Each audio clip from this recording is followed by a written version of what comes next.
Hello and welcome to the Gameweek 20 edition of the FPL Scope podcast. I am your host Matthias with, as always, my co-host Kevin, who's ready to go for a new year. 2023 is about to end and this is the final podcast before we reach the new year. So I just want to know, at the top of this podcast, do you have any hopes and dreams and wishes for 2024? Like, what do you envision for yourself, both in life in general and in FPL, basically, in the next year?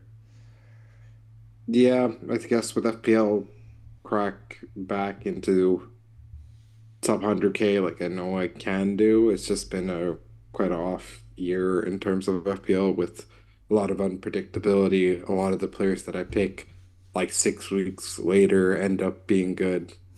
Yeah. A lot of bullshit like that where like Isak, who didn't score for 4 or 5 weeks, then ended up scoring. Alejandro Garnacho, who did nothing whilst I had him, scored a brace. And Gusto. Watkins blanking, Gusto finally getting minutes again, Yeah. even though he was suspended and injured whilst he was with me. And he'll get rotated out. Don't get me wrong. Like even though he played well today, I don't trust him to No? get consistent play because Pochettino's a fucking idiot. So um, yeah. So I guess in terms of FPL, yeah, crack the top 100K, which is doable. I've come back from worse things in terms of that, just like Man City. Just need to turn on the form and see what happens. I guess Just in need terms the of just need De Bruyne in your team. You'll be fine. yeah, um, I think one of the main things for next year is want to go back into journalism, and I think I'm going to be doing that. So, For sure. yep, And obviously this YouTube channel will grow and expand into the unknown, really. Into the hopefully, 10Ks, 100Ks. Maybe we'll crack 100K on this channel within the year. Who knows? yeah. So yeah, please subscribe and help us reach that goal as well if you're watching at this moment in time. But let's move on to what we are supposed to talk about here, and that is Fantasy Premier League. Gusto is the man of the hour, but we're not going to talk about him just yet because we don't have him in our teams as of right now, but that might change, at least for me, on a wildcard. Let's move on to your Game Week 19 score, and of course this is not fully finished because we're recording this on Wednesday, right after the matches, with Chelsea, City, and Wolves all finishing their matches. And you have 18 points so far, not the best. You still have 4 players left though. Pedro Porro and Son against Brighton, and then Gabriel and Saka against West Ham.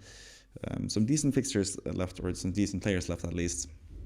Which could salvage some of your game week, but in general, most of those players are pretty highly owned, so it's not going to be the best game week for you regardless, I think. But you made no transfers because you are saving 2 transfers for basically tougher game weeks to come, or more games where you need transfers more than this game week, because on paper at least you had a pretty good team for this game week.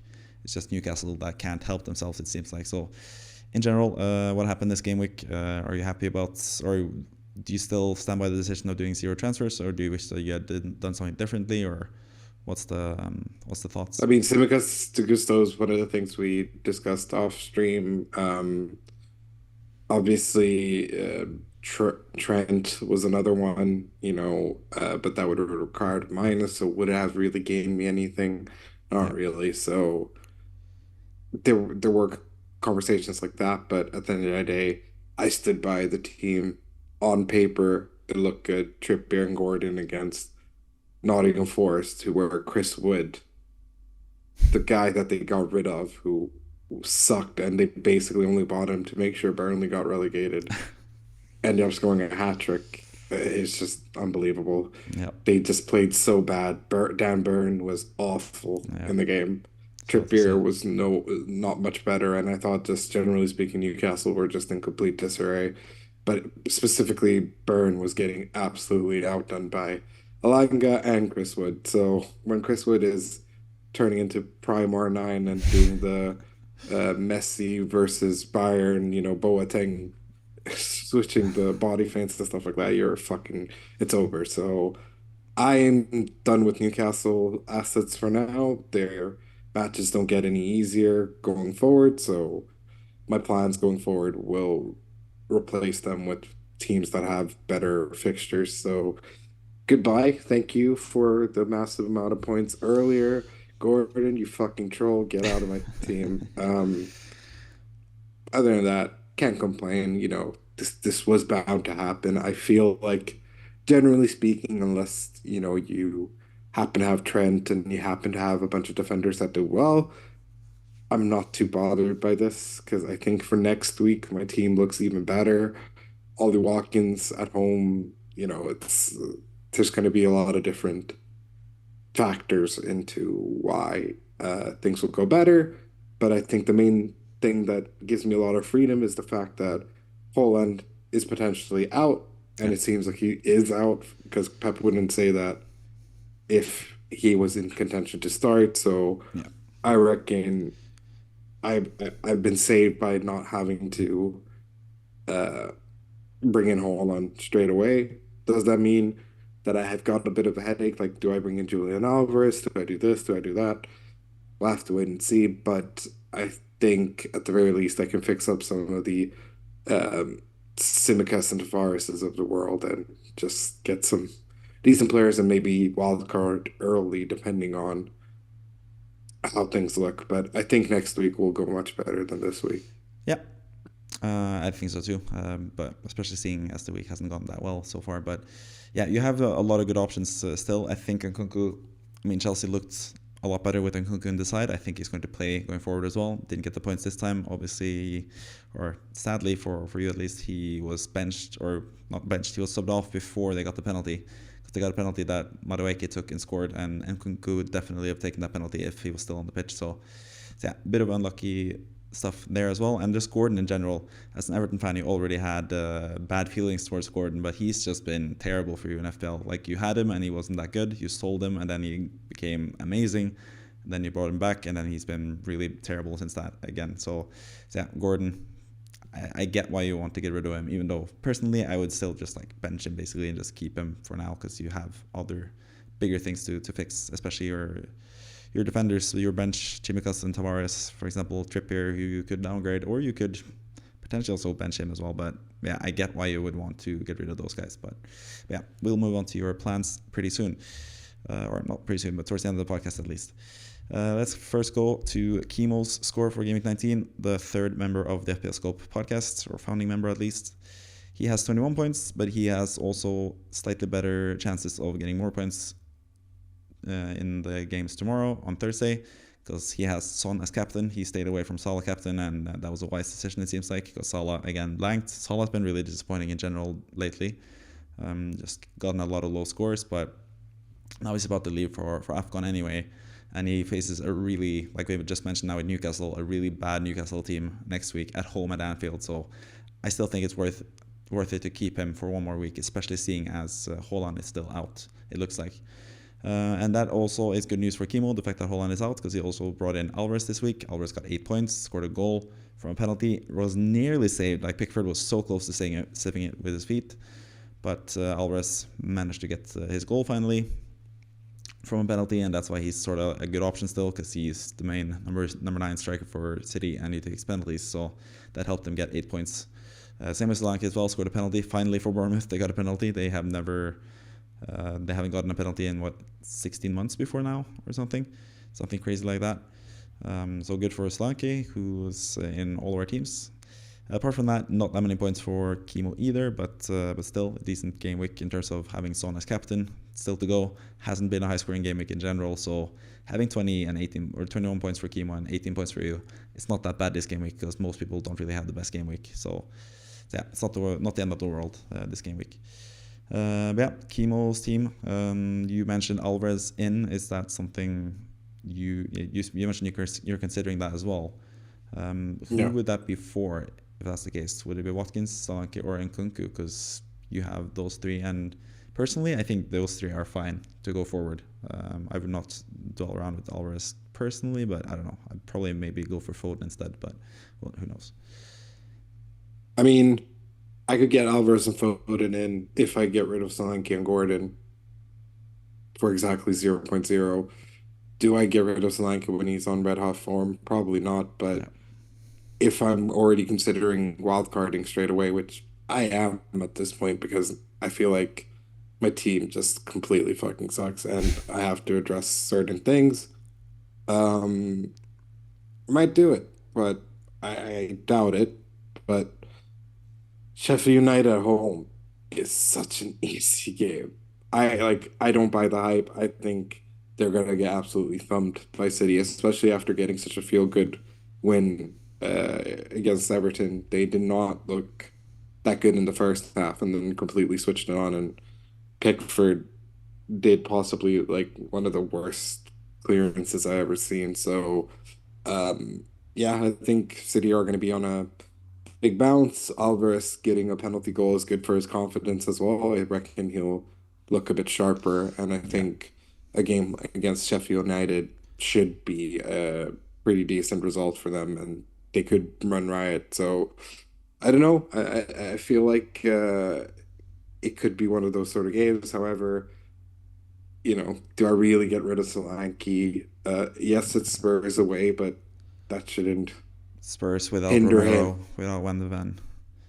They Yeah, don't have any centre and backs. he's scored It's typically a high scoring in game as three. well. I remember they Yeah. scored, Kiefer Moore scored a brace against Spurs last season, I think, or 2 seasons ago. So, yeah. Also, it's the type of game where it ends 5-0 and Kane does nothing. So I'm used to that as well. He's scored in 3 games, and in said 3 games, he scored 5 goals. So he is looking very good. It'd be foolish to get rid of him. However, I think Alvarez's ceiling in the next couple of games is quite high. But if I'm already going to be doing a wild card anyways, then I could just maximize for next game week and then try and get Holland in, get rid of Son, get rid of Salah, get rid of whoever else. I guess I'll probably keep Palmer because I think he'll, Yeah, for sure. like I said, he'll stay in the team. I think Nkunku's ceiling is too high right now, because he's the biggest like regardless of what people try to say, I think he was the biggest reason why Chelsea won today because they just looked so on the ball. And this is a not so 100% Nkunku either. He's rusty and he Yeah. still was the best player to me on the pitch, from what I got to see, and he was super rusty as well. Um, do I get rid of Watkins? I mean, He's one of those I don't trolls love the for you. guy. I don't love the guy, but it's Burnley, Everton, Newcastle, Sheffield United. And then it's Manchester United, Fulham, Nottingham Forest, Luton.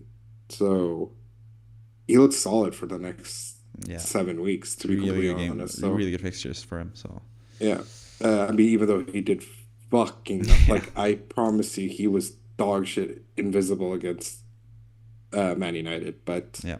Yeah, everyone's entitled to an off game. It's if he blanks at home Yeah, in I this mean, he next did game. blank at home to both, or was it at home? I think at least against both Luton and Sheffield United, he has blanked after like Yep. people had hopes for him. So Yeah. Watkins is one of those weird guys who scores against bigger teams and then misses against the worst teams. So he's hard to gauge, but I think it's just too risky to sell him with all the good fixtures that they have. I still think Aston Villa will be Yeah. good, and I think also we sort of need to realize that FPL is coming into a part of the season where we've had so many matches in a row now. A lot of people are getting knackered, a lot of people are getting tired, but then we're getting that big old rest in January. So it's going to be a completely different game now with a Mm. lot of weeks between the game weeks and stuff. So I think all those teams like Aston Villa and Newcastle, those teams that are fighting at the top and are fighting in Europe and are fighting all across the board, who don't have that big of a squad, who are really tired right now, I think they will come a lot better in the next few game weeks as well. So I think from like Gameweek 23 onwards especially, I think both Aston Villa and Newcastle will sort of bounce back from this kind of slump that they've been in. Because Aston Villa as well have had a couple like bad results, getting a draw against Sheffield United, losing against Man United. That's not really what you expect from them really after those fantastic results against City and Arsenal where they basically eked out 1-0 wins in both of them. So yeah, I think Watkins is for sure someone to keep for longer, even though he is super frustrating, especially for you who has had a lot of bad luck with Watkins in general. He's sort of your Wilson, how Wilson is for me. And thank God for me not getting Wilson the last 2 game weeks rather than Solanke, because that would have been tragic. But yeah, in general, Kimo's team, he has pretty similar team to you. I think it's just Ariola instead of, or Flecken compared to Turner, and then Konsa, Gabriel, And then Alvarez and Nkunku is basically the 3 changes on the starting lineup. So he has a pretty similar team as well to you. He also has Chimikas that he needs to get rid of. He has Aguerd as well. It's kind of similar to Tavares for you, because Aguerd is not going to play for the next 2 game weeks because he's, maybe next game week, but after that he's leaving for African Cup of Nations. So Kimo sort of has a similar team to you, so it would have been nice to hear from Kimo. I guess we're going to message him in the group chat and hear about him and his plans going forward, because, yeah, you have pretty similar teams and similar problems, so it will be interesting to hear what he has to say when it comes to that as well. But sadly, he is not able to join us. He's actually back in Egypt now, having the time of his life. He always goes back to Egypt during these dark times in Scandinavia when it's dark outside, so good for him at least, going back home. But either way, that is Kimo and his team. He's 21 points so far, and Son captain. Will be interesting to see what happens with Son.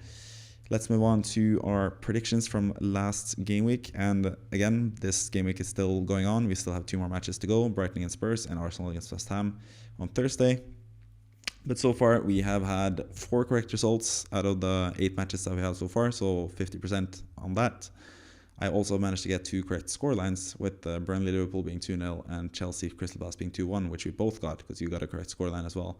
Brings us up to 15 correct scorelines so far this season each, and you still have a big 14-match lead on me when it comes to correct results, at least. But looking at these matches, the biggest standout I think is the Newcastle game.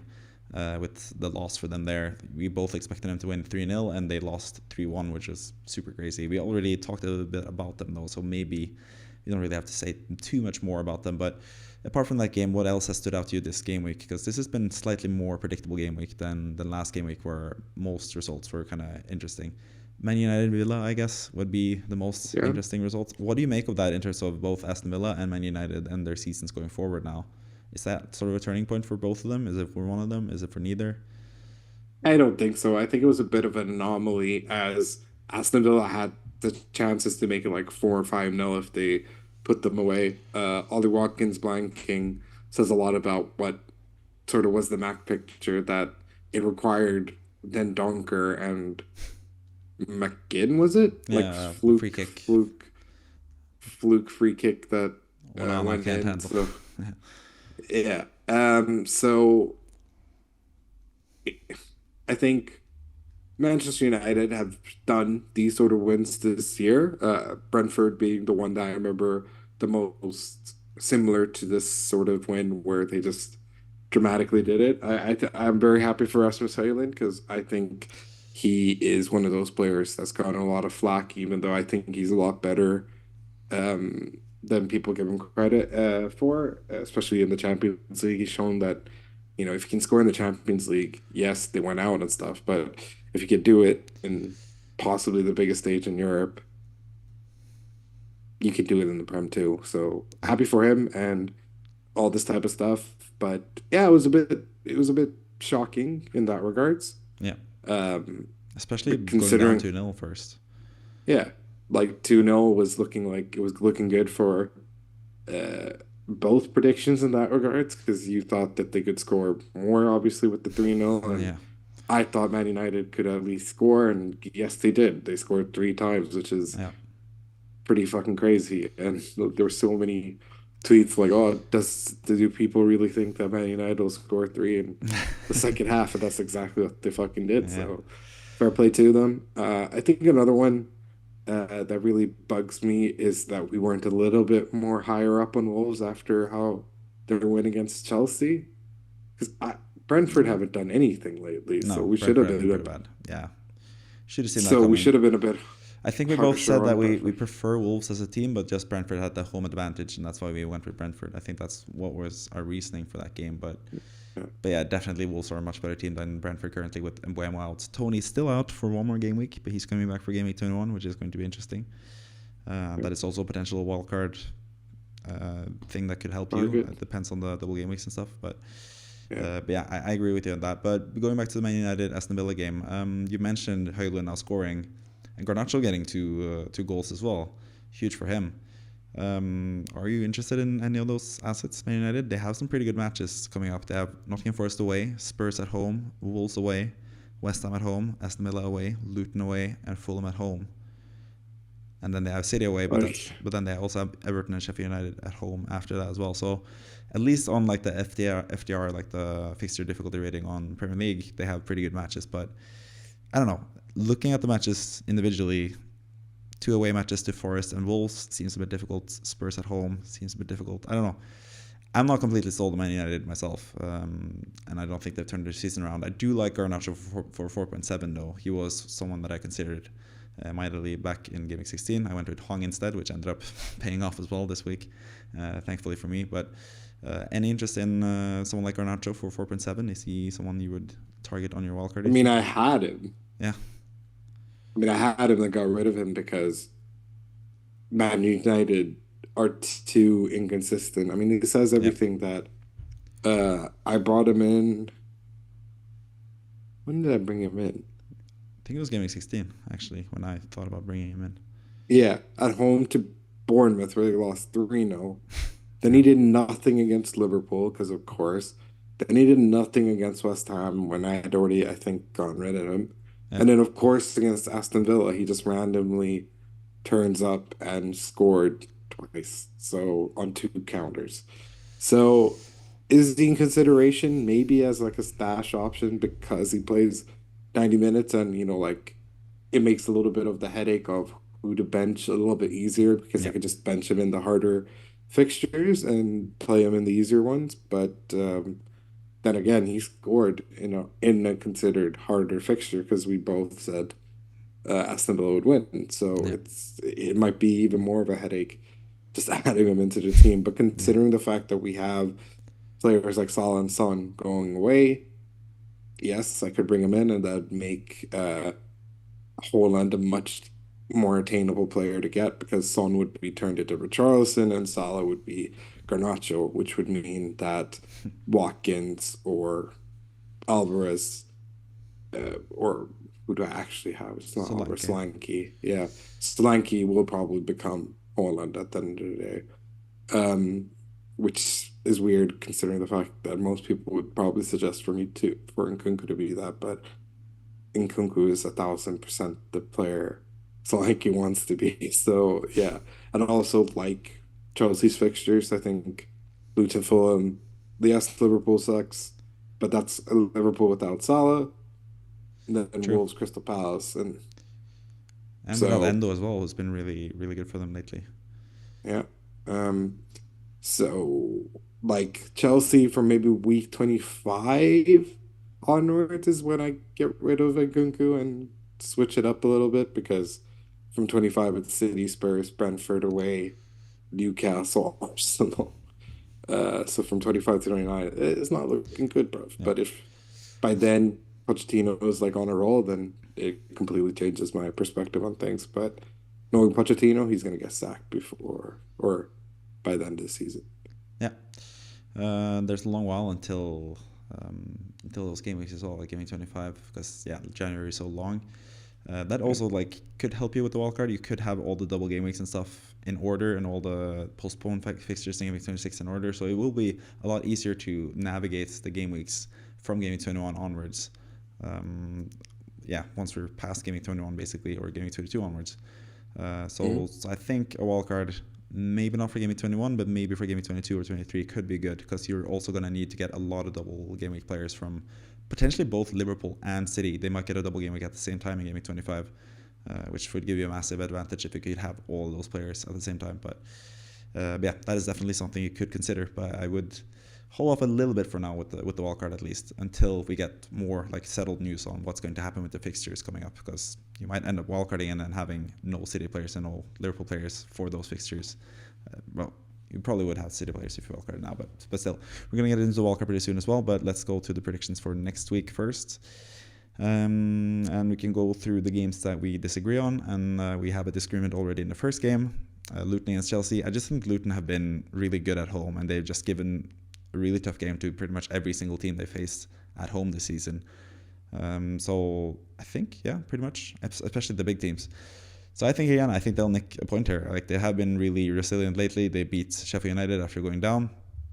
Chelsea have been just super inconsistent. So I'm just giving Luton a point here, but I think it's going to be a tight game. I think also Chelsea could nick the win here and get 2-1. and that's what you've gone with yourself. So how do you see this game playing out? Do you think Chelsea are now like sort of cured with Nkunku back, and now also Palmer and Sterling coming back as well for the next game week? Or Yes, yeah, that's pretty much it. that's pretty much it. I think having those three play up front together is gonna go fucking bananas. I think Nkunku with a Nkunku made Mudryk look good today, and he made Jackson look good today. So, and that's just how good of a player he is. And I think with Sterling and Palmer, who have been consistently good for Chelsea this year, to add that dimension of flair, creativity, and goal scoring ability is going to raise their game. These sort of matches where you would expect Chelsea to drop points become sort of wins and draws and stuff like that. So maybe Chelsea of old would have definitely lost this game, but I think Chelsea is going to win this. I think yes, Luton have should be feeling good after beating Sheffield United with 2 own goals. Pretty pretty bullshit win if you ask me. But I think Chelsea have what it takes to win that game.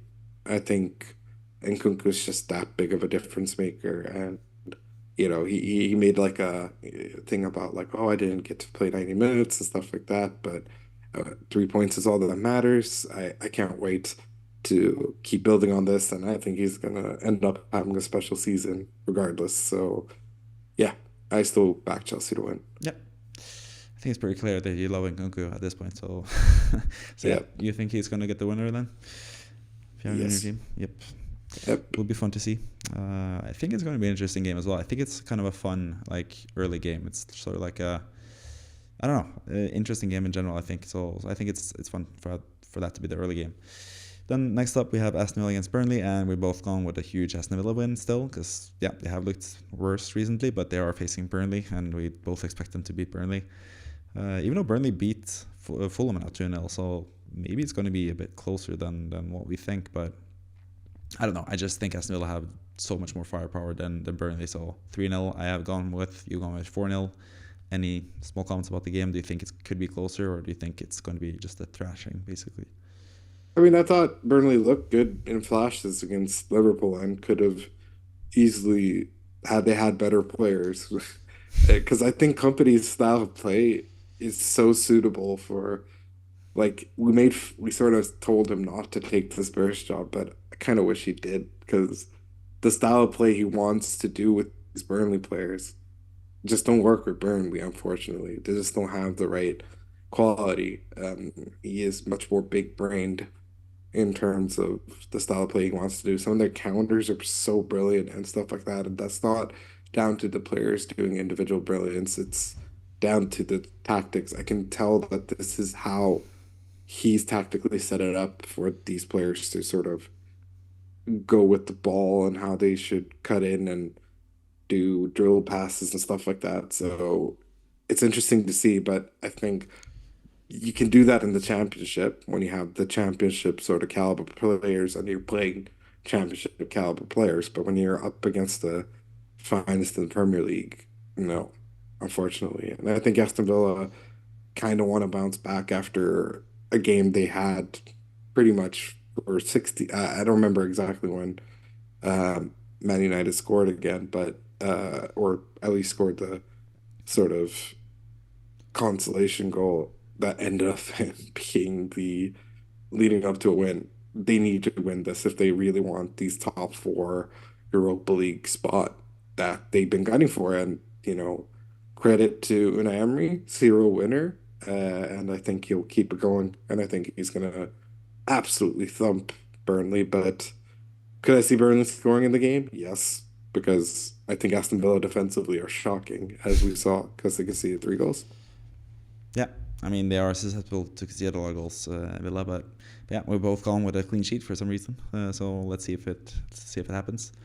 I think also notable from this game is the fact that Digne is going to be out. He went off with an hamstring injury, and Moreno is back fully fit to play for Aston Villa, and he's just been super attacking whenever he's gotten the chance to play. So I think he's personally one of those guys that I'm seriously considering for the wildcard, and I would seriously consider if I didn't have the money to go for Trent or something like that with my own team as well. But yeah, Next fixture is Crystal Palace against Brentford, and I've gone with a 1-1 draw here, and you've gone with a 2-1 Palace win. And like we said earlier with the previous predictions, maybe we should have gone with Wolves win last time, and yes, maybe I should have gone with Palace win this time. I'm sort of regretting my decision after watching the game now against Wolverhampton. I did these predictions right before the games, I think, if I remember correctly.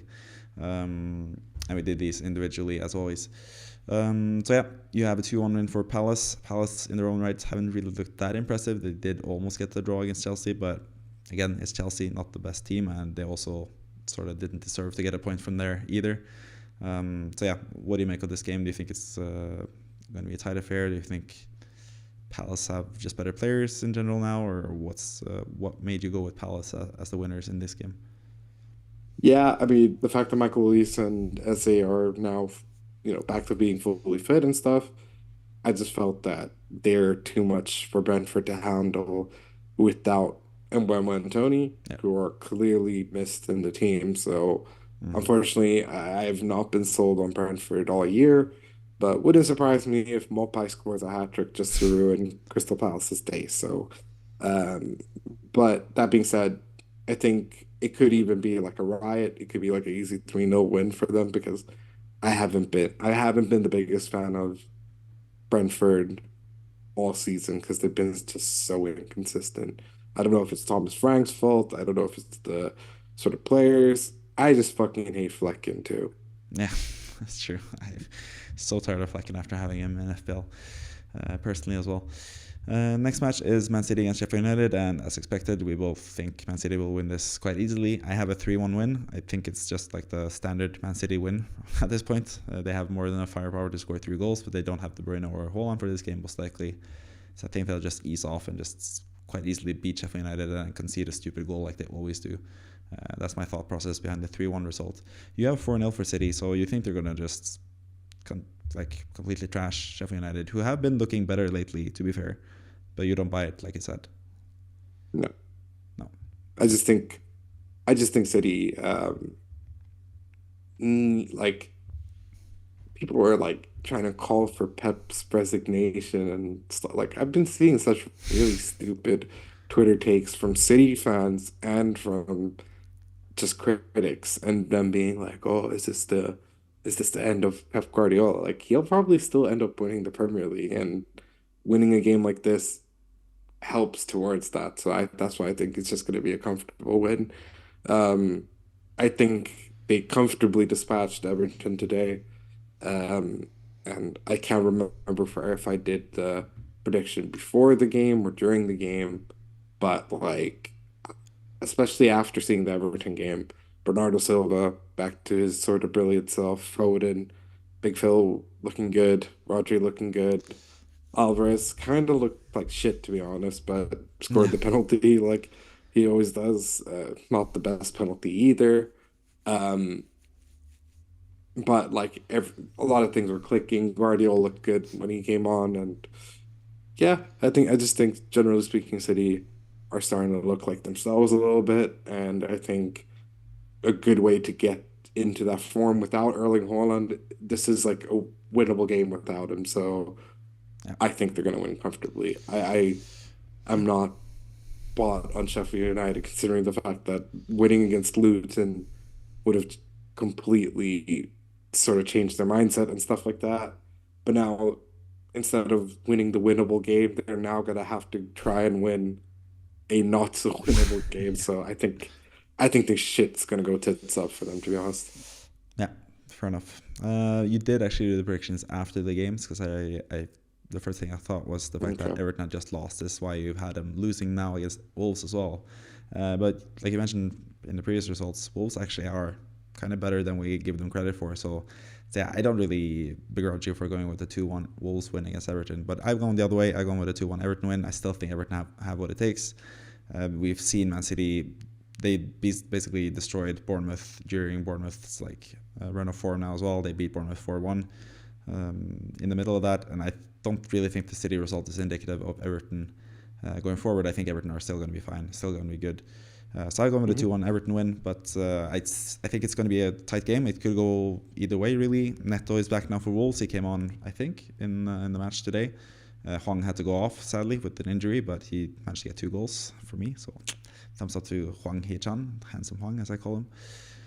But yeah, I just think Everton will get the result in the end there, because Everton have just been a really good team so far this season and would have been 8th place if it wasn't for the 10-point deduction. So yeah, I just have more faith in Everton than Wolves still.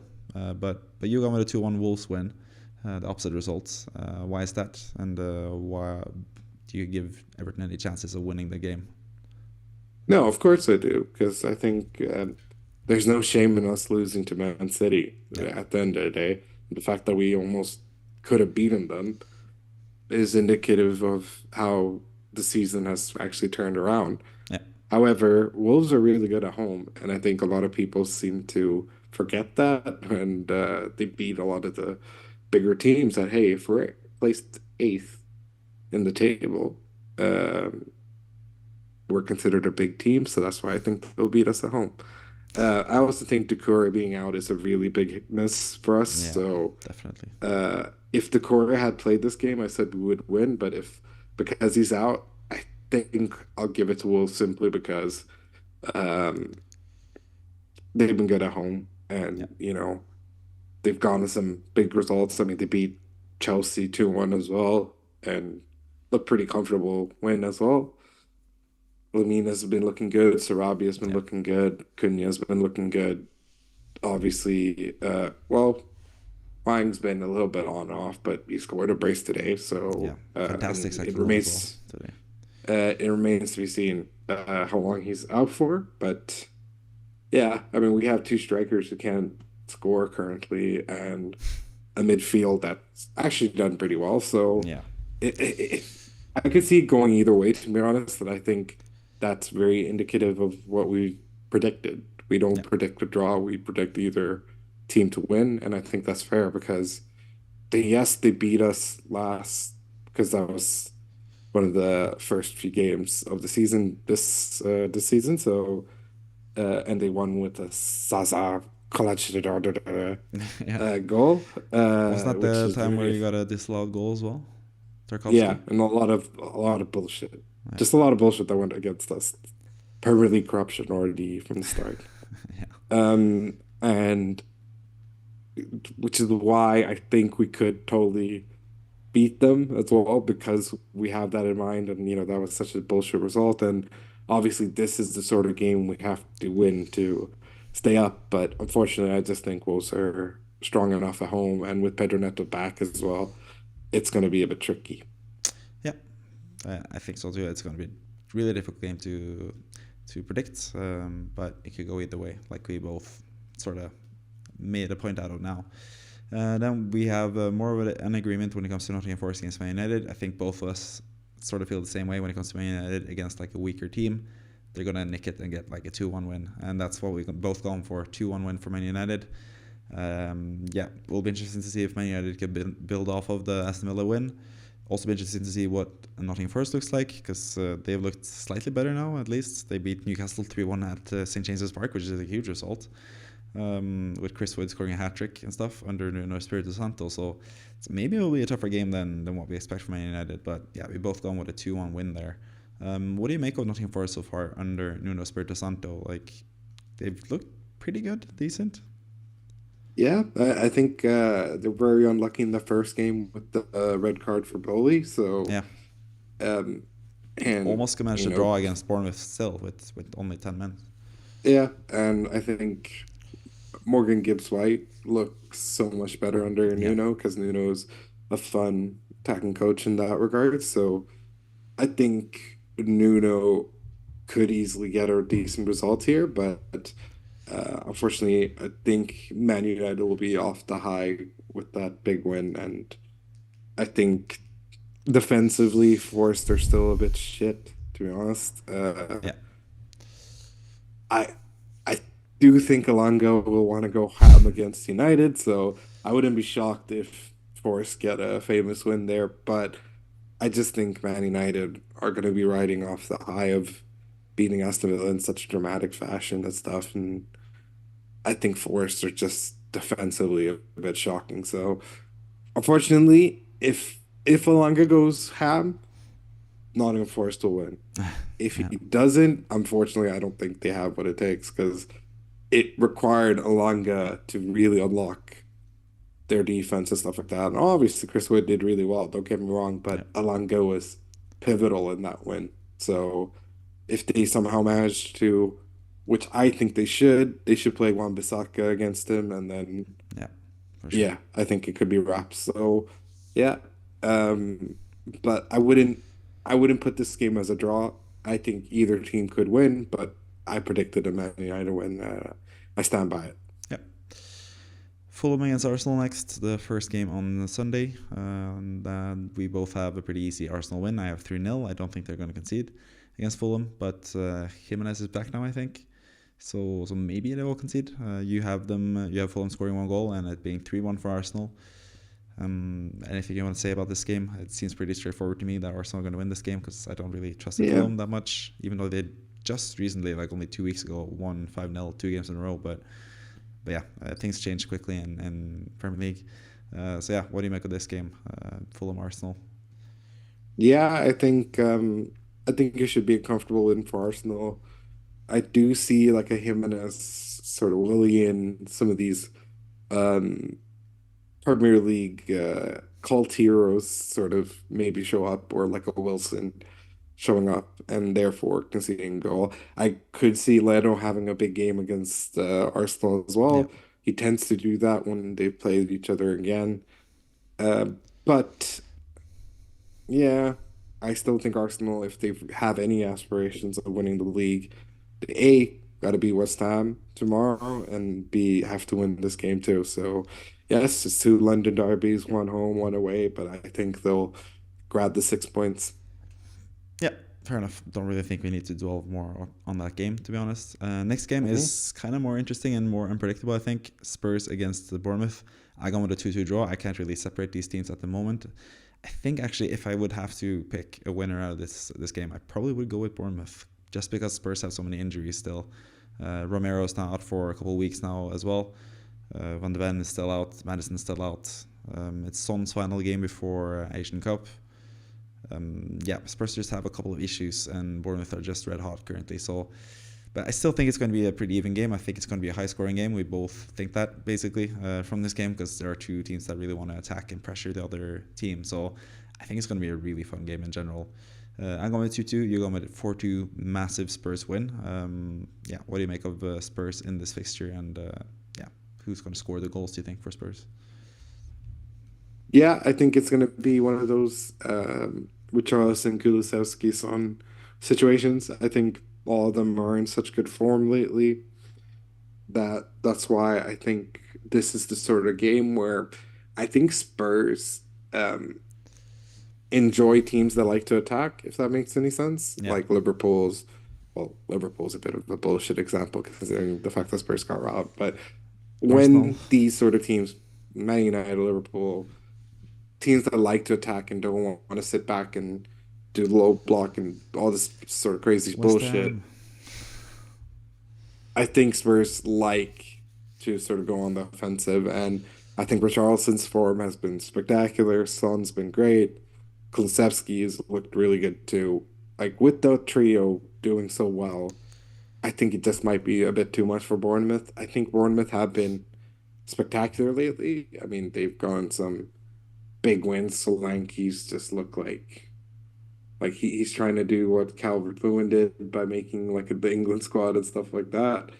But if you look at Solanke's big match performances, pretty mid, if I'm gonna be honest. Like, yes, he scored against Man United away, but Big match. I mean, big club anyways. Yeah. Like, yes, he scored against Aston Villa. He went ham against Newcastle, to be fair, but Mm. got thumped by City, got thumped by Arsenal. I mean, Bournemouth now are Drew. very different from the Bournemouth that faced Arsenal City back Of then. course, of course, of course, of course. But do we still believe that they're going to be able to do this Spurs away? You apparently think so by You getting too. a We point. also have 2 goals for Bournemouth. We have the same amount of goals. Yeah, So yeah, yeah, yeah. I can definitely see them scoring, but I don't see them winning. I think it's going to be like a high scoring game, but I don't see it. Um, I just don't see them winning for whatever reason, even though everything in my body says, well, actually, they've won 4 games in a row, so why can't I see them winning? But and before that, I mean, that's like 8 games without a loss. So Yeah. yeah, but I think Son is gonna get a hat trick, kiss the ball, and then go to go to the Asian games and have a good time. Yeah, Yeah, might happen. Next up, we yeah. have Liverpool against Newcastle, and we've gone with the same result here: 3-1 for Liverpool. Liverpool at Anfield. Newcastle looked knackered.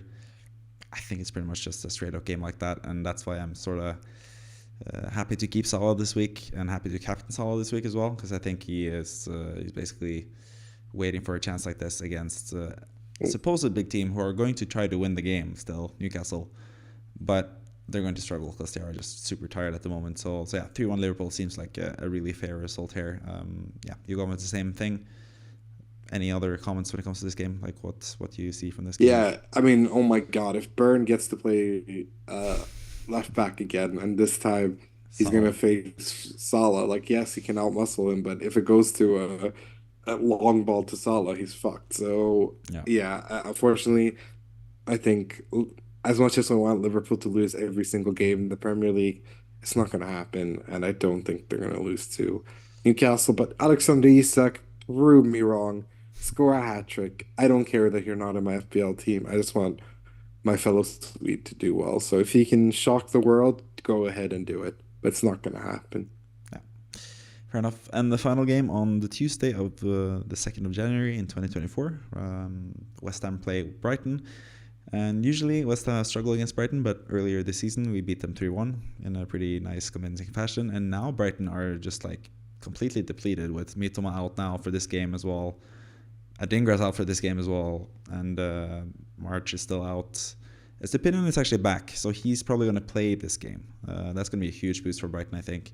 It's going to be interesting to see as well. He's going to be on the bench now tomorrow, I think, in the games.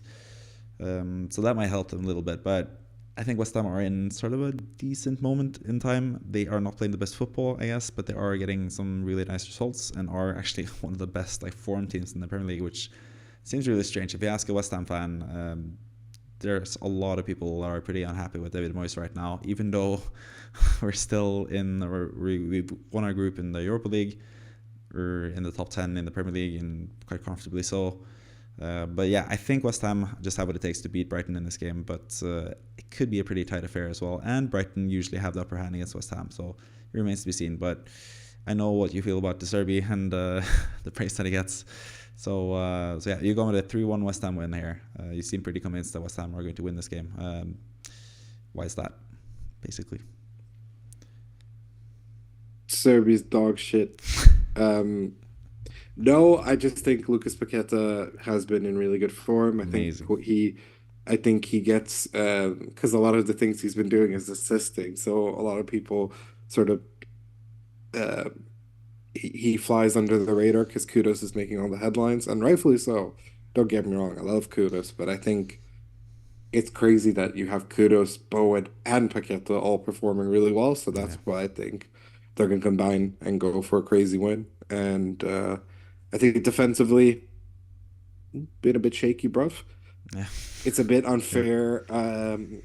It's a bit unfair to talk about this game without having seen how things go against Arsenal. But like, I think these 2 games are so, uh, unless like everyone gets injured, God forbid, like there shouldn't be any issues. Like even if you win or lose that game, I don't think it's sort of independent to this game at the end of the day. And I Yeah. think uh, you guys at the Olympic Stadium have been pretty good. I can't.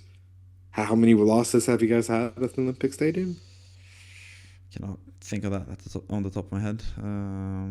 Let's see. We beat Man United at home, beat Wolves at home, drew against Crystal Palace at home, which is pretty bad. Beat Forest at home. Yeah. Then we lost the game 1-0 at home. We drew Newcastle 2-2. We beat Sheffield United at home 2-0. We lost to City at home 3-1 Okay. and beat Chelsea 3-1 at home as well. Yeah, So 2 you only losses lost there. 2 losses against 2 great clubs. Okay, fair enough. Yeah. I can live with that. Yeah. Yeah, that's the final game of the upcoming game week, Game Week 20, and yeah, those are the two teams that we haven't seen so far as well, on top of Arsenal and Spurs, obviously this game week. So it's going to be hard to predict, but I think West Ham just have what it takes, and yeah, hopefully they get the 3 points in that game. But that has been what we expect from for Game Week 20. Going to be an interesting game week for sure, and the final like full on game week, which is going to happen at the same time basically in a long while, because Game Week 21 is going to be dragged out across 2 weeks, and it's going to be, we're going to have to wait until the 14th of January, I think, before it starts, and it lasts all the way to like the 27th or something like that, something crazy like that. So there's going to be a lot of matches spread out for that game week, but it's been a pretty hectic schedule now during Christmas. It's gone good for some, like me. Hasn't gone quite as good for you, but things can still change for you, I think, as well. You've been very unlucky with players that you have had in the past performing really well in the present, and people that you've sold or people that you bought again have not performed well. So yeah, I think it's going to be onwards and upwards for you in FPL this season, especially if you listen to me and my advice. But let's move on to the fixtures coming up, because we haven't looked at the fixture ticker for a little while, so I figured we should go through at least like the best teams on the fixture ticker. So I imagine we can go through Luton, City, Villa, Brighton, Tottenham, Arsenal, and Chelsea especially. Those are the most interesting teams to talk about. So I just want to quickly go through each team and hear which players you would consider if you had a wildcard right now, like any players you would consider. So let's start with Luton, who have the best fixtures. They might also get a double game week potentially, but I think the double game week against Bournemouth is going to be later in the season, most likely. That's at least the prognosis so far. So I think these are the 5 games that you get. There are 5 really good games there, and Luton have looked slightly better lately. So still, anyone from Luton that you would consider? I have one. No. Can you guess who? Luton. Andros Townsend. No. Not even Ross Barkley. No. The Ross Barkley? Okay, then I'm completely out of ideas and completely shocked that isn't 2 former Everton players, but whatever. You're full of shit. The poor man's Trippier, Alfie Doughty. Of course. Yeah. He's fair on enough. a lot of set pieces, only 4.4. He's getting a lot forward. He scored a goal from open play now as well.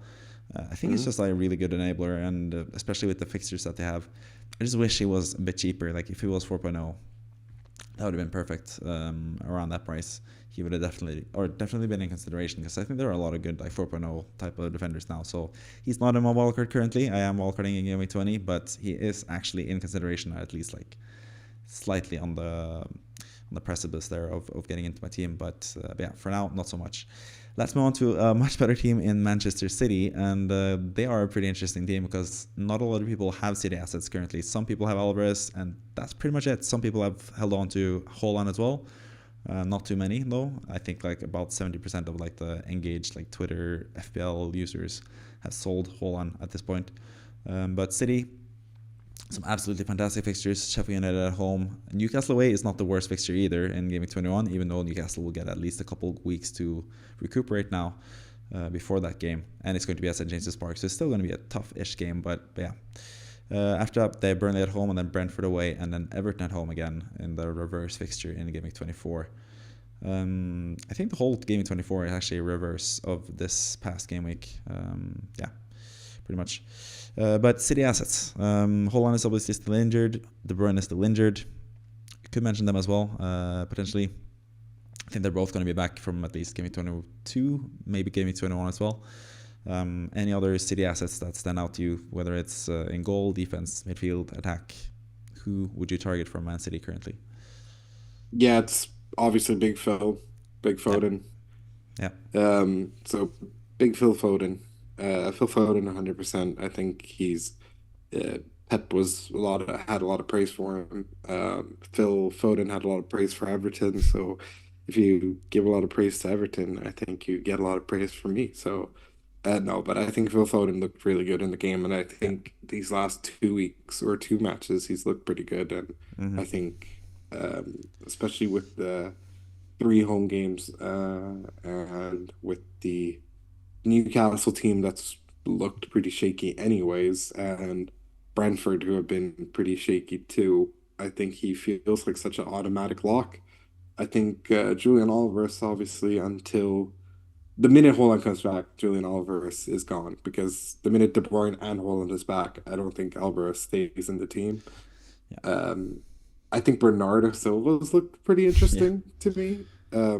I think regardless of like the issue with Bernardo Silva is like he's one of those guys who can explode at any given time, but can also blank in like 5 game weeks in a row. Yeah. So especially when the price tag between him and Foden's like 1.2 million, I think. Yeah. So Just about. like if you want to gamble, I'd say go for Bernardo, but Phil Foden, Alvarez are two huge standouts. I think defensively, Pep needs to figure that out because Yeah. they're always conceding. Mm. Like, yes, they conceded to us at home and whatever, but like that's 8 games without a clean sheet in a row in the Premier League, which is fucking crazy considering if you have any hopes of winning the Premier League, you tend to have not as good of an attack, like because City haven't notoriously been known for keeping like loads and loads of clean sheets, but it's got to be a lot better than this, right? Like Yeah. this is why people started shaking their heads because they conceded twice to Crystal Palace and all this type of stuff. So I wouldn't consider their defense. Would I consider a double up of Phil Foden and De Bruyne, maybe? Maybe. Yeah. And if Julian Alvarez gets to play on the left or something, then 100% that could come into consideration, especially with the double game week coming up and etc. But for now, I just advise Alvarez and Phil Foden for sure. Yeah. And I'm considering actually making that move myself, yeah. simply because, man, I really like Sheffield United and Newcastle and Burnley and being the next 3 games. I think those Yeah. are, and like I actually like all 5 of the games because I think they're going to destroy us in game week 24. Yes, we managed to get a cheeky draw a few years ago, but that or a year ago, but that's when Calvert-Lewin knew how to play football. So Yeah. Fair enough. Yeah, I think as well, Phil Foden is like the standout pick to me. Alvarez, I think it's just a bit too short term for me personally, but he is like a nice placeholder for when Haaland comes back. Because you could just sell Alvarez and go straight up to Haaland basically when he's back. Because I think also Alvarez is going to drop out as soon as KDB and Haaland come back into the team. He's going to be the one to drop out. Basically, Doku as well is still injured, so he would have been in consideration as well, but he's also slightly more rotation risk. I think Foden is going to be the most nailed player outside of Kevin De Bruyne and Haaland from Game Week 22 onwards. So I think that a triple up of those 3 players would probably be ideal for a double game week in 24 or 25, which could be potentially happening. Aston Villa next. They have been in a decent form, not so much lately with the last 2 results, but they do have a really good team, and they have a couple of standout players as well. Who are you considering from Aston Villa, obviously outside of Watkins, who you already have? yeah, I mean, when it comes to Aston Villa, there are a lot of random players that does well for them. Unfortunately, I've never been sold on their defense, so I'm not gonna make defensive sort of Transfers for them. like transfers or consideration. Like I don't give a shit about their defense, to be honest. Emmy Like Martinez is surprisingly considered in a lot of people's teams now. People are considering him for like a set and forget goalkeeper, but you don't agree. they're stupid. I don't agree with that whatsoever, and I feel like when you got cash in, I was just like, I'm gonna be justified in not having gone with cash, and I feel justified considering the fact that okay, yes, Cash is partly to be blamed because I think he's played like shit lately. Yeah. But also, I just don't think these guys can string yeah, they just can't string a clean sheet together. Um, I mean, I say that as if they didn't beat City and Arsenal back to back with 2-1-0 wins, but I just, it's a bit too inconsistent for me. Douglas Luiz is one of those that I'm like could be like a cheeky, always playing him at home, never play him away sort of player. Because he keeps getting like random assists and penalty goals Yeah. every now and then, but I still think that's too low bearing fruit for me because it's your maximum gonna get like 6 to 7 points from him. You don't get that 10, 20, 30, or well, Yeah. 30 points is a lot, but like you don't get that double digit sort of ceiling. You get usually high single figure ceilings. So do I like Diaby? Yes, but he's been kind of in and out of the team lately. I don't quite understand. Is it mainly because Bailey's playing so well lately? I guess, but even Bailey's sort of been on and off.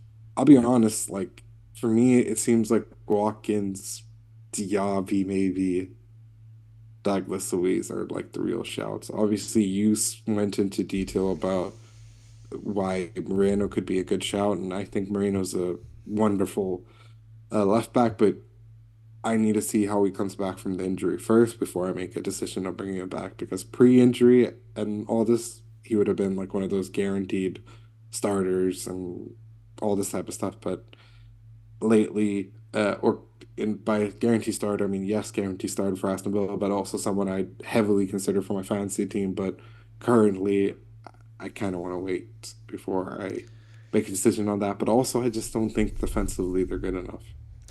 Yeah. I mean, I hear that, but I just see that Burnley at home fixture and Digne being out, and I'm just thinking cash money, no pun intended. But yeah, Moreno is basically the only player that I'm considering apart from Watkins. I think from Aston Villa, I did think the thought of Douglas Luiz.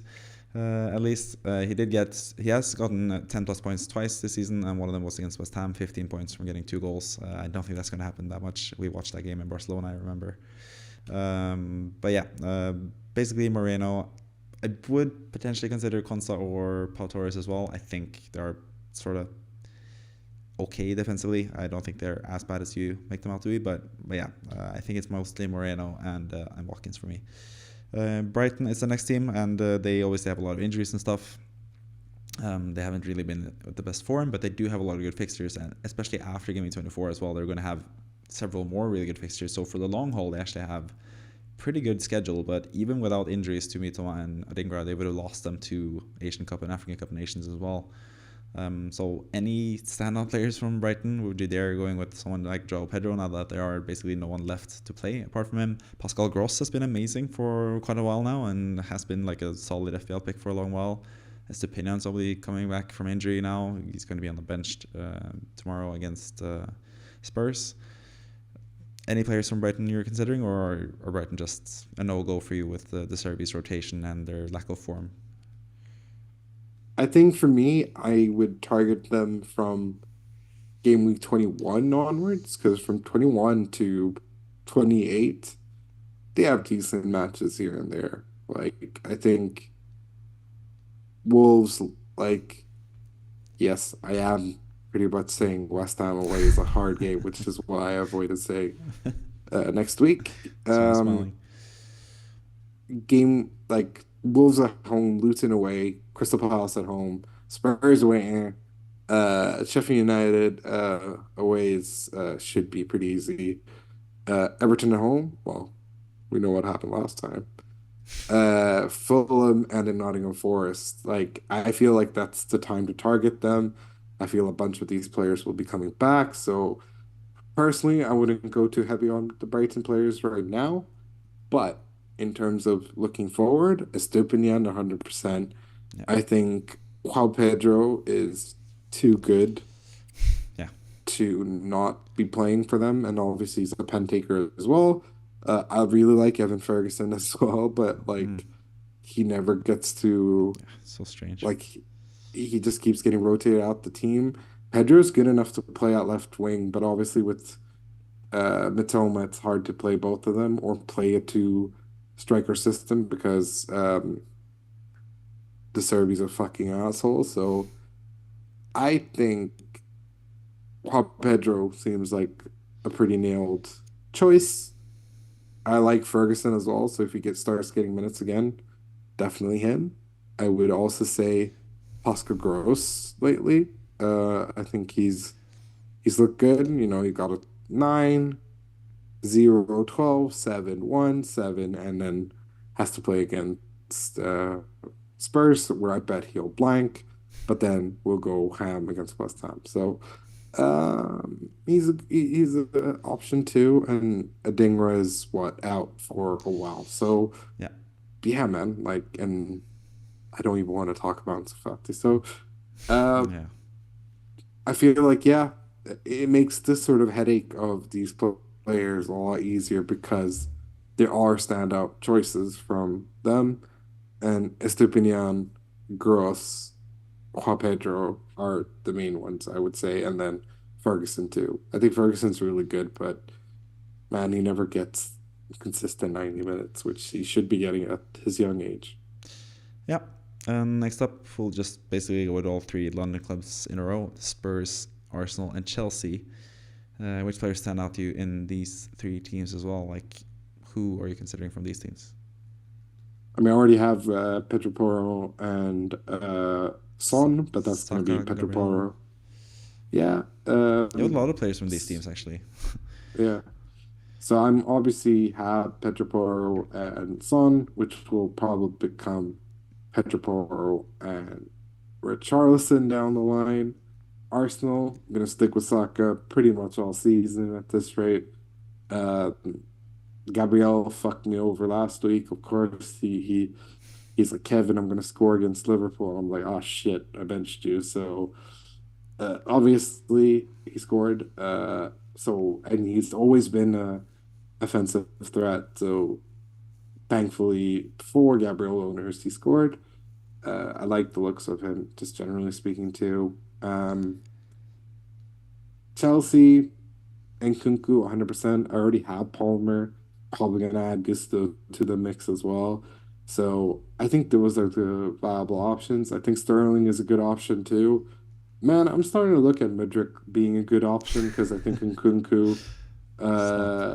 Nkunku's knows how to get the best out of Mudryk, which is just abuse his pace and you'll be fine sort of thing. And yeah, Mudryk is slowly scoring what week in, week out. Well, I guess he scored in the EFL Cup, but he's looking good. I've liked what I've seen of him.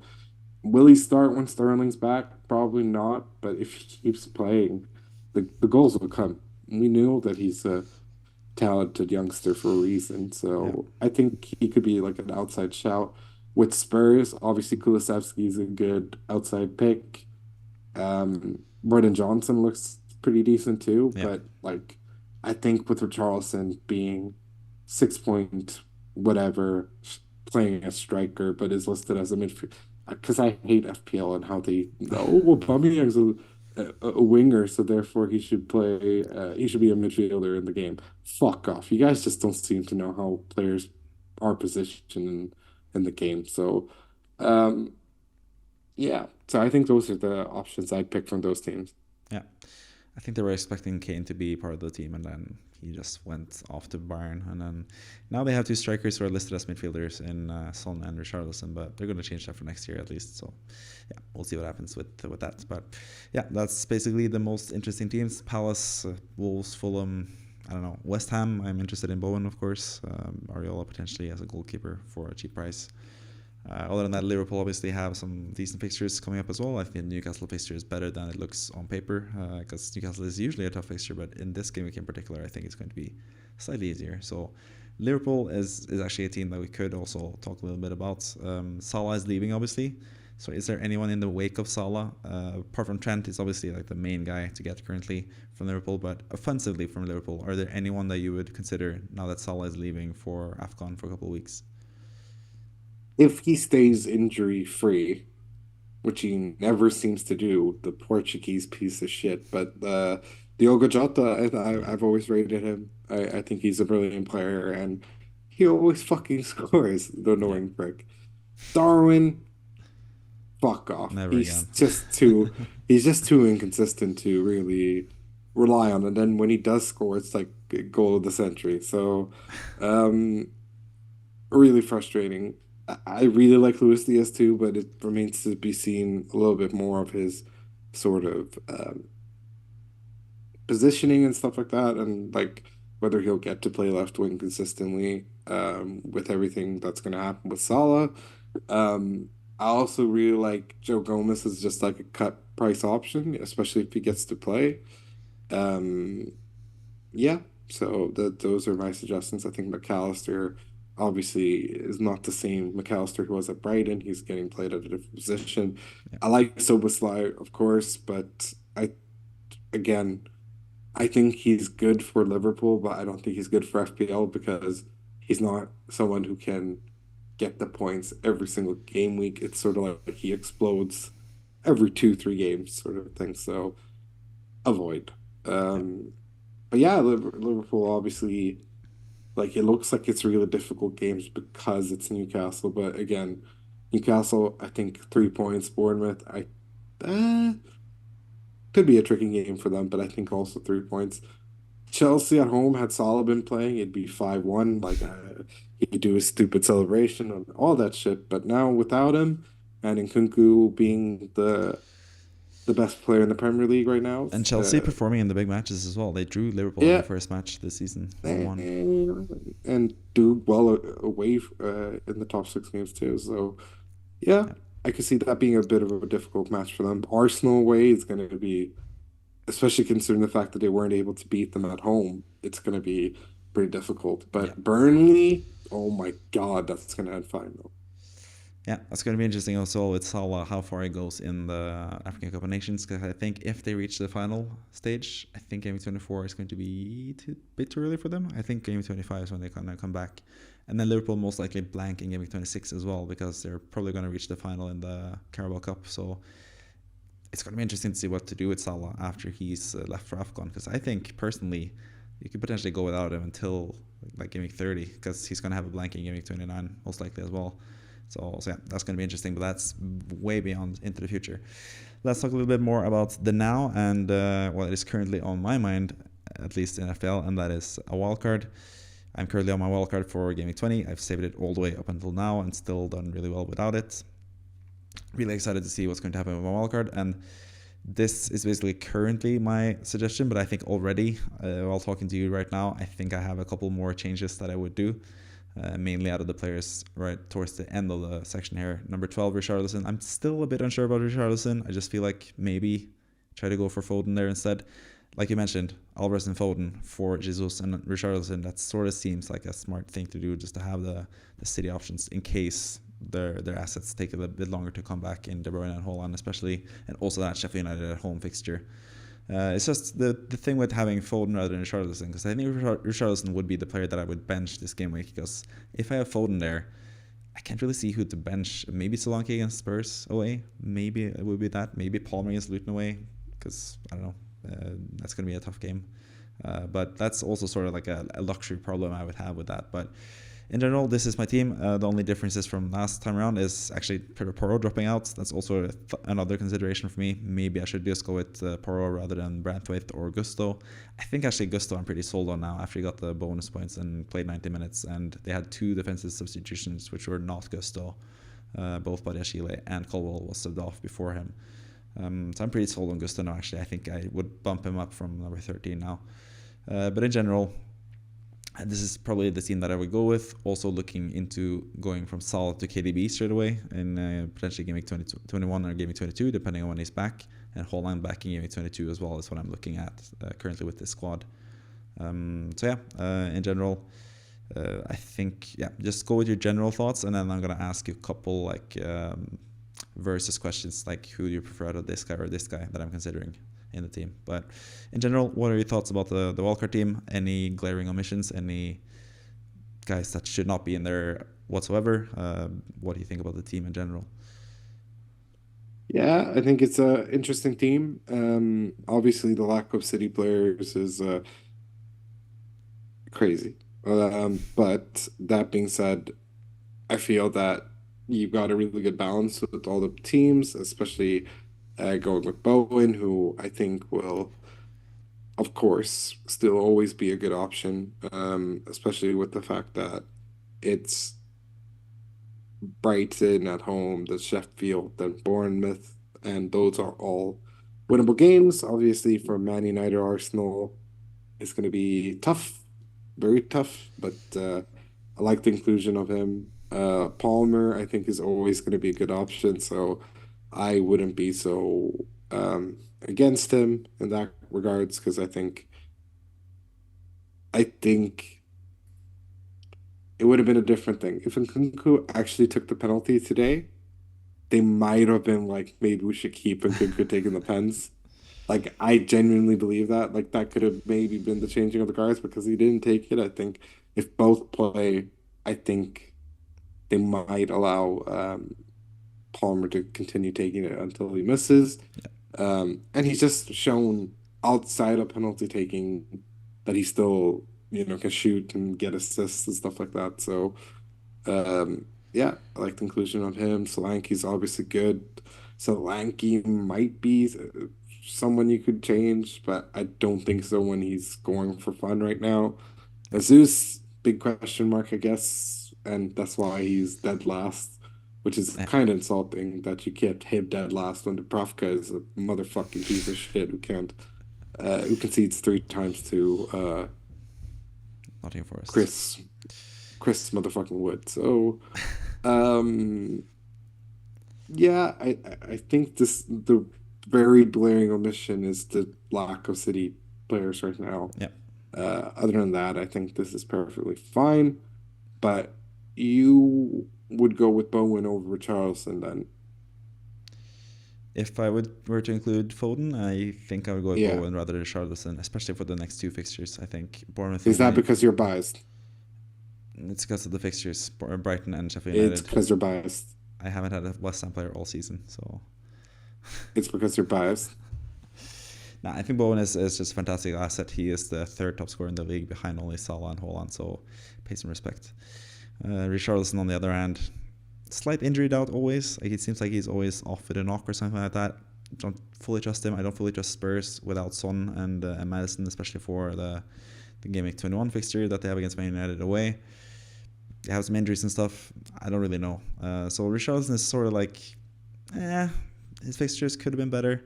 I do like him as an option. He's scored in 3 game weeks in a row now, I think. So he's definitely someone that I'm considering. He's in the team currently, but currently I'm leaning towards going with Foden instead and probably dropping Jesus down to Alvarez. But depending on what happens in tomorrow's games as well with Spurs and Arsenal, that could change a lot of things if they look completely different in that game. So yeah, but for now, it's pretty close between them. But that's basically what I'm going to ask you in terms of the players, because I think the top... Saka still not completely nailed. I think he is pretty nailed to be in my team. But at least the top 6 I feel pretty good about. Even Solanke, who you seem to be less high on than me. But yeah, I'm just such a big fan of his after his hat-trick and stuff. And Bournemouth in general, pretty big fan of what they're doing with Areola there. But yeah, let's just go through a couple of things. Trent or Pedro Porro? It's tough because I think Trent will become even more essential when Salah's gone. Because Salah has sort of this knack of being the main creator when they play away from home. Because I guess they sort of know how to defend against him, and therefore he has to sort of do what Messi does when he can't score. He just becomes the main assister and gets like a hat-trick assist. So I think they'll rely on Trent spamming crosses even more than what he normally does. Obviously takes free kicks. He's got his shooting form back. But I really like Pedro Porro. I think Pedro Porro is super unlucky not to get more than what he already has this season. Um, and obviously is what, like almost 3 million cheaper. I think he's 5.6 and Trent is 8.4 at the moment. Yeah, so 2.8 difference. that is pretty fucking insane. But I think if you sort of look at Liverpool's fixtures and Spurs fixtures and stuff like that, there's a lot of similarities in there. Yeah. It's tough. It's tough to say. I I still think Trent is the more explosive out of the two, so you would Yeah. go with Trent, but Yeah. I still think Porro should be there somewhere. Yeah, that's the question, because I do think, especially if I downgrade, because Jesus is like 8.0, and if I downgrade him to Alvarez, who's like 6.7, I do have the money to upgrade either Gusto or Branthwaite to someone like Porro, for example, or perhaps Moreno. So yeah, that would be my next question: Gusto or Branthwaite? Because this is the sort of position where I want to keep the player for basically the rest of the season, because he's just going to be the backup. You've seen that what happened with your team, having Alvarez and him just stinking off the bench all the time, and you basically having 14 players in FPL. It could be a detriment to your team, but for now, it looks like Gusto is pretty secure in the team, and especially if he keeps performing like he did in this past game now against Crystal Palace, getting 3 bonus points and stuff. He's going to play for basically the entirety of the season, because Reece James is going to come back, but he's going to get injured again, as you all know. So currently, yes, I'm leaning Gusto, but that would have been one of my questions: Gusto or Branthwaite. Is it even like a thing? Should I just go with Gusto as like a cheaper option and just have Branthwaite as a backup option? I think Branthwaite is the more stable out of the two. Yeah. Because he will play virtually every game. Gusto could be Disasi at right back instead, which has actually happened, which is lunacy to me, because Disasi is a good center back. I think Gusto has the higher ceiling, though. Yeah. Branthwaite is a super no-nonsense center back, whilst Gusto wants to play left wing, right wing. So I think you've got more of an opportunity to explode. So yeah, I would say Gusto is the one you keep, make Branthwaite into Pedro Porro, and you've got yourself a good team there. Yeah. Obviously, if I do Jesus to Alvarez and then use the money to go from Richarlison to Foden, maybe I don't have enough. I'll actually check that if I have enough to go for Pedro Porro. But other than that, I could go with someone like Moreno, who I really like for this next game week as well. But yeah. I also think the other thing that is counting towards Gusto is the fact that he's going to be the more popular pick in general. Like, a lot of people are going to buy him. He's going to go up in price. I think Branthwaite is going to stay at 4.1 most likely, because he's basically just like an even player, not really getting that many points. So I think, Gusto is definitely the 4.1 defender that I'm going to go with currently, but I still really like Branthwaite for the entirety of the season, and I kind of want to keep the money just because I want Haaland, I want De Bruyne, I want Salah when he comes back, I want Son when he comes back, I want Trent, I want Trippier maybe when Newcastle's fixtures get better. There's just so many players that I want for a lot of money, so I just feel better about keeping the money low, I guess, and not having to deal with the transfer. But I have also thought about the fact of just going with Pedro Porro for a couple of weeks, and then after Trent is finished with this game against Arsenal, they have a really nice run of fixtures, and that's when I'm gonna jump on Trent from that point on. So I have considered that as well. So yeah, I'm still not sure about my defense. The only one who's like completely nailed is Gabriel. Pretty sure about Estepinian as well, especially if he comes through this next game cleanly. I wouldn't even have to play him against West Ham, because I could just play Gusto, Branthwaite, Trent. All of them have decent fixtures in the next game week. So yeah, Estepinian is someone I could bench against West Ham and then have him for that fixture run you were talking about from Gameweek 21 onwards, basically. So pretty happy about Estepinian going forward. But I am very intrigued by Moreno, especially this game week. So he's definitely someone in consideration. So I would say it's these 5 defenders, and then Moreno and Pedro Porro, potentially Udogie as well. He's 1 million cheaper for me than Porro, because I bought Porro late. He's 5.5 when I bought him. Udogie was 4.5 when I bought him, so there's a million difference there. And I think especially once Pedro Porro loses his set pieces, I don't think it's going to be that much between them as an attacking asset either. So I am considering still Udogie and just keeping him. He's been with my team from Gameweek 1 until now. So, but what do you think of Udogie in general and him versus Porro, I guess, for that price difference? Keep that in mind. It's 1 million price difference between them. But I think the 1 million that you get is someone who's actually a lot better at assisting and passing. I think Udogie, as good of a left back and talent that he is, I just think Porro's so much better than him offensively and a bit more of a threat. Yes, I mean, Udogie did score that one goal that he did, but we know Pedro Porro. He's constantly like sort of playing like a false 9 at times. Like, he gets into the box and creates a lot of chances too. So that alone, I think, is worth the extra million. If you're just going for the clean sheet, you go for Udogie. But if you want that a little bit extra, you go for Pedro Porro. Yeah, I mean, so far they have Udogie has 1 goal and 2 assists. Porro has 0 goals and 6 assists, but 2 of those assists are from set pieces, and I think Maddison is going to be back on set pieces as well for Spurs when he's back. So I don't think there's that much between them. I think Porro has, because of his passing, like you said, he is a better bonus magnet as well. That also counts in his favor. So Yes, I am currently leaning slightly more towards Porro, but I am also still considering Udogie. I still have him in my team. I still haven't sold him because of the value that I lose. I still haven't sold Son for that matter either. I might keep him for one game week and potentially sell him after that game week and downgrade him if I have enough money for that as well. That's also in consideration for me. But yeah, other than that, the striker position as well. Jesus, we mentioned. Alvarez is another one potentially there. There was another guy I was thinking about. Any other strikers that stick out to you? Nkunku, obviously. Nkunku is the one as well. So I guess if you include Nkunku, I think I know your answer already. But yeah, Nkunku versus Alvarez. Let's go on the wildcard. Would you have Nkunku still, or would you have Alvarez? Disregarding Solanke, because I'm going to keep Solanke, but Nkunku. So you go with Nkunku. You don't think he's going to get rotated now with Sterling and Palmer coming back? Why would he? He's their main guy. Maybe. He's just back from injury, so like you said with Moreno, I just kind of want to see him play more before. He got a solid 70 minutes today, so or 60. Whatever, Moreno got 90 minutes not too long ago and scored. Yeah. I mean, for me, Moreno, the only issue I have with Moreno as well is that Aston Villa suck defensively, so that's why I'm not considering him. Yeah.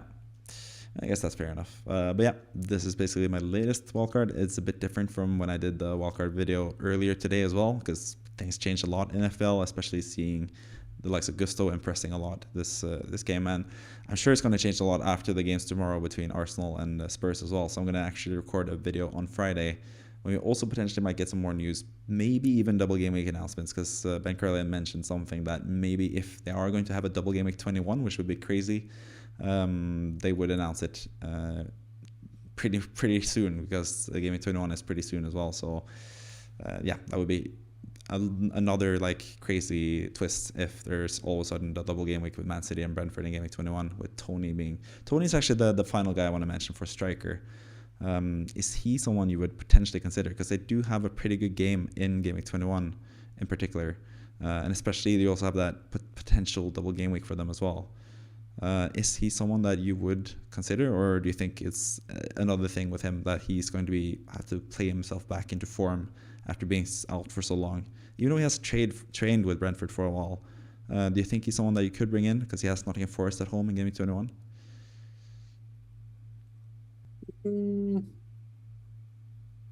That would also make my benching decision for Game Week 20 a lot easier, because I'd just bench him because he wouldn't play. The issue with him in Game Week 21 is the goddamn matches he has afterwards. Yeah, I would probably sell him after that. So he's just a 2-week punt, because I want Haaland back in Game Week 23 anyways. So I just need him for Game Week 21, and then I'm going to Haaland for Game Week 22. Yeah, sure. I mean, for one game week punt, definitely. I think Toney isn't the sort of player that requires. I mean, obviously he needs to be match fit, but besides that, yeah, I say go for it. Yeah, it's definitely something that I'm considering, because even if he doesn't play for some reason, if they don't feel like he's going to be fit to start, I think he's going to be fit. I think he's one of those professional guys who's just going to be match fit when he's ready to play. But if that's not the case, then yeah, I'll just get whatever Watkins against Everton or Solanke against Liverpool off the bench, or Richarlison against Man United off the bench. Like, it doesn't really matter that much to me that game week. Maybe with Salah, maybe I'll wait off selling Salah. I don't know. I think I'll sell Salah at that point anyway and get someone either way. So yeah, that's in consideration at least. But yeah, that is basically my latest thoughts for the weekly wildcard draft. And yeah, I'm going to update this on my team selection video as well and have the final draft for you. And if not in that video, then at least on Twitter afterwards, where I post my team right before the deadline, what I'm going to do. Yeah, that's basically it for the weekly wildcard weekly wildcard draft. Let's move on to your plans. You do not have a wildcard. You wish you had a wildcard, as you've mentioned. But you do have 2 transfers at least, because you saved a transfer last week. You also have 1.4 million in the bank, which is sadly not enough to go from Trippier to Trent, which is what you wanted to do last week, which would have gained you 7 points as well. But you can get that money, and one of the ways you can do that, I think, is doing Tsimikas to Gusto. I think that is a really good move for you in general, because yeah, you'll save money, and then you could potentially do Trippier to Trent already. But with Gusto coming in for Tsimikas, you can just bench Trippier and play Gusto instead, and you'll have a pretty good starting lineup, in my opinion. So personally, I would just do the Gusto move, potentially also Solanke to Alvarez if you really like that move. You could do that as well as a third option. So yeah, what do you make of your team this game week, and what is your priorities when it comes to transfers, do you think, yourself? Yeah, I think that's obviously a good option. A part of me definitely wants getting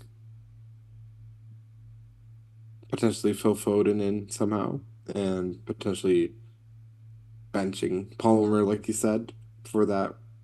So getting Solanke and Gordon out for Alvarez and um, Foden.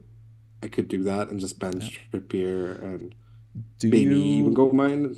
Solanke is slightly more expensive than Alvarez, I think. So can't you do Solanke to Alvarez and Trippier to Trent? I could do that, but do I not want Phil Foden? Yeah, maybe. Maybe you want Kevin De Bruyne when that time comes instead.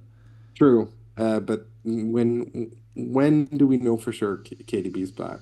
I mean, Gameweek 22 is the 30th of January, so I think he should be back at that point because he's back in full training already, or back in training at least already. I'll be honest, I was more impressed with Foden than I was with Alvarez anyway. So yeah, that is sort of my thinking there. But obviously it is Sheffield United, so Sheffield United will win 3-0, which will be really irritating if I get both in. But I don't mind just doing Tsimikas to Gusto and just waiting, or potentially Gusto and TA, and then benching, I guess, Gusto, maybe? If we brought in both Gusto and Trent, I would probably bench Gusto, yeah. I think so. Like, it's not the best fixture. Luton usually get like a scrappy goal or something. And yes, Gusto got 8 points from an assist and bonus point last time, but Chelsea do tend to concede. So yeah, I would probably bench Gusto in that case. But I do think Gusto is a decent starting option as well, because he did play really well, and he has proven that he can go forward and get assists. He has, 3 assists so far this season? He had that double assist game earlier in the season as well. Yeah. So yeah, I think I would probably bench him if that's the case. Just remains to be seen how much you think of Trent against Newcastle, if you want to do that transfer or not. And also Trippier, you have some value tied up in Trippier in general as well. And I personally think if I had Trippier and I had a lot of value tied into him, I would be pretty reluctant to sell him because, like I mentioned at the start of this podcast, I think with the dog shit though. No, but I think with the break that they're getting, he's over the past year, he hasn't been dog shit. He's been like one of the best players in the Premier League. Of course. So I think once they get the rest now and no other games, no Champions League to think about, no Carabao Cup, not that many like festive matches, I think it's going to come good again. Come like around the Gameweek 24 after he's finished with Liverpool, City, and Aston Villa, they're going to have a lot of good fixtures after that. So especially with money tied in, like value tied into him, I wouldn't be too fussed about selling him straight away. But especially if you can get Gusto in as like your fourth defender or third defender who can serve you well for the next few game weeks. So yeah, I don't know. Those are just my thoughts. I think Trippier, I haven't had him all season, obviously, which is also kind of crazy. But I was also lucky to not bring him in the last 2 game weeks because I did really consider him a lot. So. But yeah, other than that, I think your team is pretty good. When it comes to captaincy, actually, I haven't asked you about that. So captaincy is still on Salah and Nkunku from last week, which is the same that you had. Who are you thinking about when it comes to captaincy? Is it still Salah because he plays Newcastle, who I think are dog shit currently, and he's playing Trippier, who is really struggling? Or is it someone like, I mean, would you go with Watkins again? Probably not. Would you go with Nkunku? Bit risky. I don't know. Son in his final game before Asian Cup. There are a couple of decent opportunities there, but like, who are you looking at for captaincy, do you think? I think it's going to be Salah before he goes. I think because Newcastle looks so tired and stuff, and that they beat Newcastle away from home too. I think that will be played in. So yeah, Newcastle are in sort of a bad period right now. So yeah, I think I'll stick with Salah. Yeah, I think that's reasonable too. I think that's going to be what I do as well. Most likely, especially now Holland is not playing. But I mean, it is fun if you get like someone like Foden or Alvarez. Sheffield United at home, you never know. Could also be a good fixture, but especially if Haaland was back for that fixture, he would have been my captain for sure. But he's not, most likely, or pretty much guaranteed now, it seems like. So yeah, I'm going to stay away from Haaland, at least for now. And then finally, we have Kimo's plans for Gameweek 20. I haven't really asked him either about his plans, but he has 2.9 million in the bank. He also has that dumb Trippier Gordon double up, which I don't think is the worst long term. I think Gordon is sort of more long term, not the best, because Harvey Barnes is going to come back by the time they have good fixtures again. So I think Gordon's time is sort of up as a player, but he's also kind of cheap, so I don't think it's like super necessary to sell him straight away. But yeah, for Kimo, it's basically the same suggestion for me. Chimicas to Gusto and just start Gusto over Trippier. You could also potentially start Aguerd over Trippier if Aguerd is ready to go for that final game before he leaves for AFCON. But yeah, I think Kimo in general just has so many issues when it comes to Salah leaving for AFCON, Son leaving for Asian Cup, Aguerd leaving for AFCON, Chimicas being out for forever. Trippier has pretty tough fixtures coming up now as well. So he has a couple issues in his team. So I think either he stands pat and has 2 transfers for Gameweek 21, which could serve him well, or he just does the 1 transfer. Either Trippier to Gabriel, which is also another strong move, I think. He also has a lot of money tied into Trippier, but I think Gabriel is just the stand-up pick in defense currently, with Arsenal being the best team, or best defense at least in the league, and Gabriel being a goal threat going forward as well. So I think that makes sense as a move. That also saves him a lot of money for potentially getting Haaland in Gameweek 22 again. So yeah, what are your thoughts about Kimo's team in general? And yeah, he's in a kind of different situation with more money in the bank, but less free transfers, and also a bit more urgency when it comes to getting rid of Aguerd, Chimicas. Well, he has a bit more players that need to be sold than you have. So what do you reckon? Yeah, I think generally speaking, it's good to shore up your defense as someone who's had issues with that. So yeah, I think that's the best suggestion. Fix Simicast, fix Trippier potentially, and go from there.